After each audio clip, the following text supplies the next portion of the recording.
Hi friends, welcome back to another ATC card. Thanks for joining us, and thank you Penny for hosting this. You can find her at Penny's Crafted Creations, hashtag Deck the Year 2025. Here's our cards. Friends, we're up to B for blue on our little remembering word, Roy G. Biv. We're up to blue. So I pulled out all my blues. Let's see what I found. So my background is a combination. Again, is like a collage, I guess you'd say. This is a piece of ledger paper that you can buy little packs of paper. I cut some of this out. And if you know, in the front of your yellow pages, there are blue pages. There it is. You can get some blue pages in your yellow pages.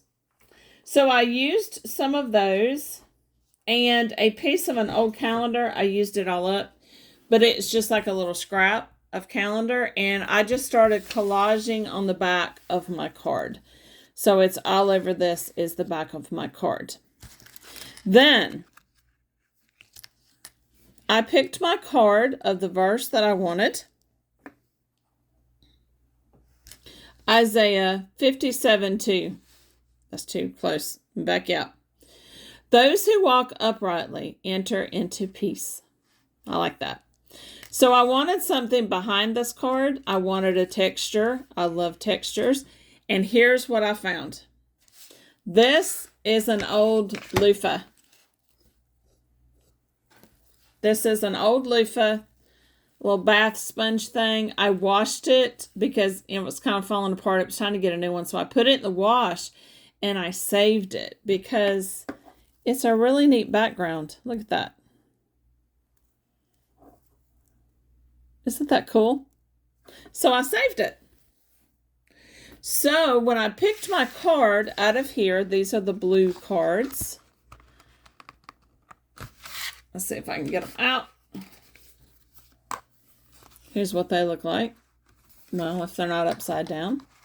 This is what they look like. And I picked a verse that I liked. And I put it over top of this. Over top of my loofah. And I added a little punch hole. This is a little blue safety pin. And it has the word, let's see if you can see it. There it is. Peace. Put a little peace dangle on there. Now, I thought it needed something else. It just didn't look quite complete. And my daughter-in-law likes to do puzzles. And she had a bunch of puzzles that were missing the pieces. And she was like, you don't want to give away puzzles that are missing pieces or sell them or anything like that. So she gave me a handful of these puzzle pieces. And it's like an oceany looking puzzle. So I pulled out some blue.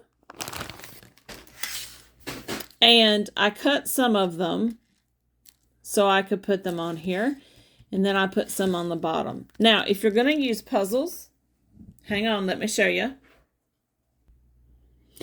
If you're going to use puzzles as any of your work, see how thick that is? That is super, super thick. Now, if you're wanting that on your puzzle, make sure you have some really great glue that will hold it. I have some good glue that is actually really holding this well, although I did put some of these little alligator clips, these things, and I let it kind of set and smush down over a few days just to make sure it's glued. But one thing you can do if you have a really thick piece or, say, a piece of a box, you can actually peel this off. You can peel them. And you get your fingernails in there and you can actually peel the paper off the backing so it's not quite so thick when you go to do it. So if you want to peel this, you can easily see how easily that peels up. And with puzzles, there's different layers, so you can choose your thickness. So that is how I got my puzzle piece to fit on my card. So here we go. Those who walk uprightly enter into peace. And we have our little piece. And I really like how this one turned out. I've never used puzzle pieces before, and I really like the look of it. So, if you want to see some more of my cards, I'll put a link below of the playlist. And remember to go by and thank Penny for this is hashtag Deck the Year 2025 at Penny's Crafty Creations. And remember, friends, as always, I love you. Most importantly, God loves you. He loves you so much, He sent His Son for you. Bye, friends.